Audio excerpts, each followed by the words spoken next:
called Typewriters. This is going to be for probably about everybody or some amount of people. Oh, yeah, so we still need that chair. We need an author over here to write us a story. And the way this is going to work is one of our improvisers is going to be writing, he's writing a great story, play, whatever you want to call it. And as he writes this story, we're going to be seeing it played out by the rest of our improvisers. So whoever wants to author this thing can go for it. Woo! Thanks, four of you. All right, so from the table area, what genre is this piece? Horror.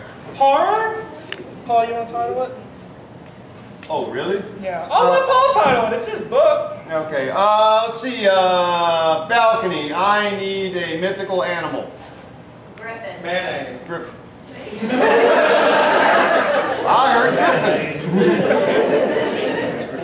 I'm not familiar with the Hellman's mythos. Griffin, all right. Griffin, all right. So he's going to tell a horror story made with a griffin. The Griffin of Doom. A tale by Jonathan King. No relation. Chapter 1. The town of Hamletville was a peaceful little town. And that's when the murders began.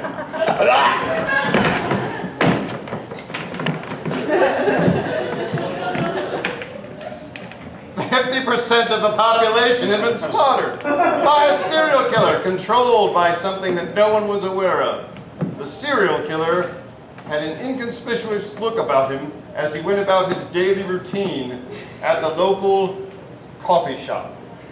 Boy, when I think of inconspicuous folks, I think of this guy right here. Yeah, me too. He doesn't look conspicuous He's at all. so inconspicuous. Man, he literally just oozes inconspicuousns. Who are we talking about? I have Let's no move on. idea. I have no idea. Hi, can I have a hot coffee and a cup of mayonnaise? Hey, I don't know, they just left, but I guess we can just help ourselves, man. Oh, you were so inconspicuous, I assumed you worked here. You look like a barista. I blend in with my environment. He said innocently. So, yeah, oh yeah, I'll get you a latte. Just look over there, sir.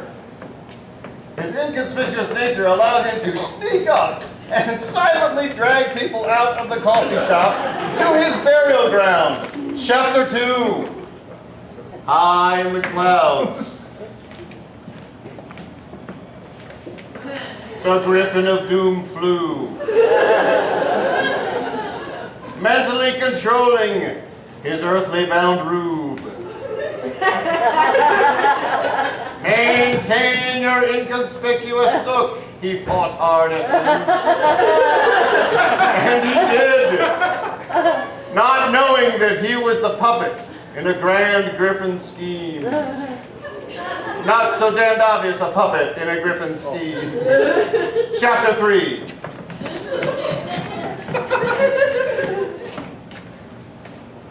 Mr. quote innocent walked into the local super target.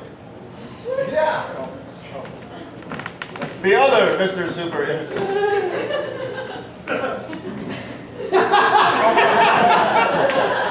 The Griffin was taking a break, so the inconspicuous look wasn't clicking so well today. He decided to go down the aisle where an innocent man was shopping for his newborn child.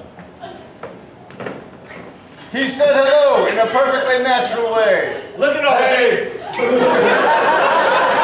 You guys have so many different kinds of mayonnaise. Dukes and Hellmann's.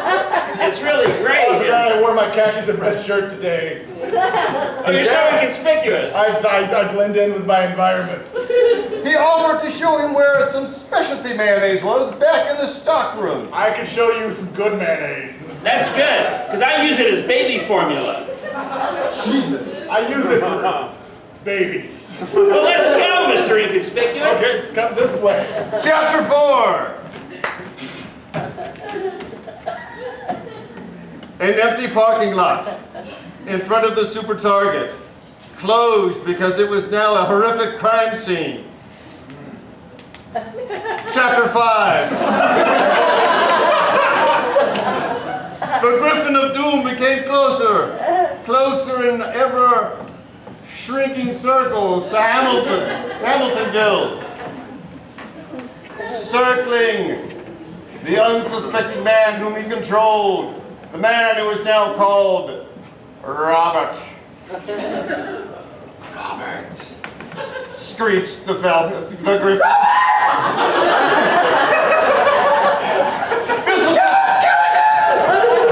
This was the first time Robert had actually heard the voice of the Griffin of Doom, and he was shocked and slightly deafened. Oh, Robert! Screeched the Griffin. He had a very specific instruction for his last murder spree, and he screeched it in sing-song voice. I want you to kill the mayor. And the Griffin left. Robert took to mind the specific, succinct instructions in their sing-song tone and repeated it to himself as he walked back to his home, which was a tent behind a closed blockbuster. Vote for nays. Vote for nays. Vote for nays. We want Mayor Nays. We want Mayor Nays. Yes, it was true. The Griffin despised mayonnaise. The Griffin was a fan of spicy mustard and wanted mayonnaise to be murdered. You must not let nays come to power. Don't let nays come to power. Reinforced the Griffin. Chapter 6.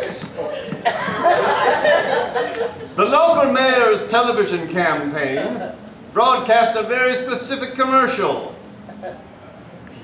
that no one watched. Vote for nays. No one watched. Chapter 7. The mayor was giving a big speech. Well, at the town center, a tall jar was their local statue, and he stood with it right behind him. The Griffin flew around, high above the town hall. You have my vote, nays. I'm glad to hear it. You will be going to hell, man. So, Robert snuck in inconspicuously. citizens of Township Hamiltonville, Robert waited for that just right moment. Wait for just the right moment, Robert! I have a proposal for all of you. A new deal, if it were. Does it involve oil and egg whites? It does involve oil and egg whites. Time was getting closer. The Griffin said, "Get ready." So I'm about to specify the details of my very important plan coming up in 3, 2, Griffin screeched. 1. No speak, Griffin. Can you say it again? Weird. The Griffin said, "Stab him in the neck."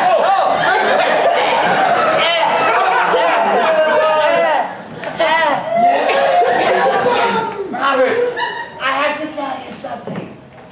Yeah. The mayonnaise had one last piece of advice for Robert. You're my son. You inherit the mayorship. It's your town now. Bring on your mayonnaise. Robert did not want to be a mayor.